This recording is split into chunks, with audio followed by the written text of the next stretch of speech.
Happy new year. ഇന്ന് Valentine's day ആയിട്ടാ ഇതാ ഞാൻ ലവറിന് ഗിഫ്റ്റ് കൊടുക്കാൻ പോകുന്നത്. കൊള്ളാമോ? ഇത് ഫെബ്രുവരി ആയോ? ചേച്ചി അങ്ങോട്ട് ഈ കറുത്ത ഡ്രസ്സൊക്കെ ഇട്ടിട്ട്? സാധാരണ ഹോളി ആകുമ്പോൾ എല്ലാവരും വൈറ്റ് അല്ലേ ഇടുന്നത്. ഞാനൊരു വെറൈറ്റിക്ക് ബ്ലാക്ക് ഇടാന്ന് വെച്ചിട്ട്. എങ്ങനെ നിന്റെ ബുദ്ധി? ഹോളിയോ? അപ്പൊ ഇത് മാർച്ചാ? ഇതാ വിഷുവിട്ട് കഴിഞ്ഞിട്ട്.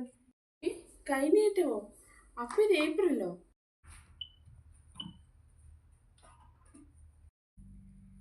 ഹലോ, എന്താ ചേച്ചി? റിയ, ഞാൻ ഇന്ന് മോൻ്റെ ബുക്സ് എല്ലാം മേടിച്ചിട്ട് വന്നു. അടുത്ത ആഴ്ച സ്കൂൾ റീഓപ്പണിംഗ് അല്ലേ, അപ്പം ബുക്സ് ഒക്കെ ഒന്ന് കവർ ചെയ്യാനായിട്ട് ഞാൻ പറഞ്ഞേ വൈകിട്ടാകുമ്പോഴത്തേക്കും. അടുത്ത ആഴ്ച സ്കൂൾ തുറപ്പോ? അപ്പോ ഇത് മെയ് ലാസ്റ്റ് ആയോ? Happy independence day Riya. August ആയോ? ഹാപ്പി ഇൻഡിപെൻഡൻസ് ചേച്ചി. എടാ, ഗാന്ധി ജയന്തിക്ക് ഞാനൊരു വീഡിയോ ചെയ്തിട്ടുണ്ട്. അത് കൺഫേം ലൈക്ക് ചെയ്യണേ. ഗാന്ധി ജയന്തിയോ? അപ്പൊ ഒക്ടോബർ ആയോ? ശരി, വീഡിയോ ഞാൻ നോക്കിയിട്ട് ലൈക്ക് ചെയ്തേക്കാം. റിയ, ഈ സാരി വേണോ? ഈ സാരി വേണോ? ഇന്ന് വൈകിട്ട് കേരളപ്പുറം കൊടുക്കാൻ വേണ്ടിയിട്ടാണ്. ഒന്ന് സജസ്റ്റ് ചെയ്തേ. കേരളപ്പുറയോ? അപ്പൊ നവംബറും ആയോ? ക്രിസ്മസ് ട്രീ സ്റ്റാർ എല്ലാം ഞാൻ റെഡി ആക്കിയിട്ടുണ്ട് കേട്ടോ. ക്രിസ്മസ് ഡെക്കറേഷനോ? അപ്പോ ഡിസംബറും കഴിയാറായല്ലേ?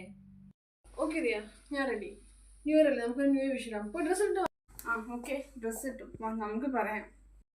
ഏവർക്കും ഞങ്ങളുടെ ഹൃദയം നിറഞ്ഞ പുതുവത്സര ആശംസകൾ. Happy new year. Have a wonderful and blessed year ahead. Bye.